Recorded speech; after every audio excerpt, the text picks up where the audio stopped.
ಇನ್ನು ಮುಂದೆ ನಿಮ್ಮ ನೆಚ್ಚಿನ ಧಾರಾವಾಹಿಗಳ ಫುಲ್ ಎಪಿಸೋಡ್ಗಳು ಸನ್ ನೆಕ್ಸ್ಟ್ ಆಪ್ನಲ್ಲಿ ಮಾತ್ರ. ಇದೆಲ್ಲ ನಾನು ಚಿರು ಹತ್ರನೂ ಹೇಳಿದ್ದೀನಿ. ಹಾಗಾದ್ರೆ ನನ್ ಮಾತಿಗೆ ನೀನ್ ಬೆಲೆ ಕೊಡಲ್ಲ. ಸರಿ, ನಿನ್ನ ಹತ್ರ ಮಾತಾಡಿ ಏನು ಯೂಸ್ ಇಲ್ಲ. ಅಯ್ಯೋ ಅಯ್ಯೋ ಅತ್ತೆ, ನನ್ ಮಾತ್ ಸ್ವಲ್ಪ. ನಾನು ಹೊರಡ್ತೀನಿ. ಬಿಗ್ತಿಯಮ್ಮ ನಿಂತ್ಕೊಳ್ಳಿ. ಬಿಗ್ತಿಯಮ್ಮ, ಅತ್ತೆ, ನಿಮ್ ಮಗಳು ನನ್ ಮಾತಿಗೆ ಬೆಲೆ ಕೊಡ್ಲಿಲ್ಲ ಅಂದ್ಮೇಲೆ ನನ್ಗೇನ್ ಹೇಳಕ್ ಬರ್ಬೇಡಿ.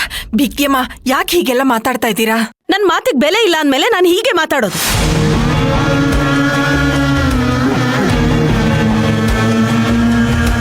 ನಾನ್ ಹೇಳಿದ್ದನ್ನ ಇವಳು ಯಾವುದು ಕೇಳಲ್ಲ.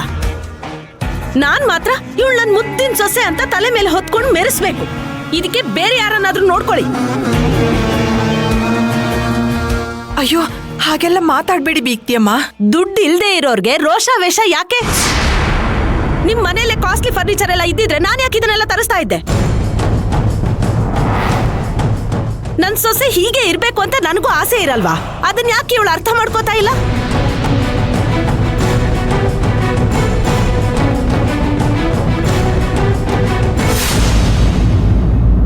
ಇವಳು ಇವಾಗ್ಲೇ ನನ್ ಮಾತ್ ಕೇಳ್ತಾ ಇಲ್ಲ. ಇನ್ನು ಮದ್ವೆ ಆದ್ಮೇಲೆ ನನ್ ಜೊತೆ ಹೇಗ್ ಹೊಂದ್ಕೊಂಡು ಹೋಗ್ತಾಳೆ? ಇಲ್ಲ ಮೇಡಮ್, ಅವಳು ನಿಜವಾಗ್ಲೂ ಹೊಂದ್ಕೊಂಡು ಹೋಗ್ತಾಳೆ. ಏಯ್, ನೀನ್ ಮಾತಾಡ್ಬೇಡ. ಇವಳು ಗಂಡ್ಬೇರಿ ಆಗೋದಕ್ಕೆ ನೀನೇ ಕಾರಣ. ಮನೆ ಜವಾಬ್ದಾರಿ ಎಲ್ಲ ನೀನು ವಹಿಸ್ಕೊಂಡಿದ್ರೆ ಇವಳು ಎಲ್ಲ ಹೆಣ್ಮಕ್ಳ ತರ ಇರ್ತಿದ್ಲು. ಮೇಡಮ್, ಆಗೋಗಿರೋದ್ರ ಬಗ್ಗೆ ಮಾತಾಡಿ ಏನು ಪ್ರಯೋಜನ ಇಲ್ಲ. ರಾಧಿಕಾ ನಿಮ್ಮನೆ ಸೊಸೆಯಾಗಿ ಬಂದ್ಮೇಲೆ ಇದ್ರ ಬಗ್ಗೆ ಮಾತಾಡಿ ಸರಿ ಮಾಡೋಣ. ಈಗ ಮಾತಾಡಿ ಮನಸ್ತಾಪಗಳು ಮಾಡ್ಕೊಳ್ಳೋದು ಬೇಡ.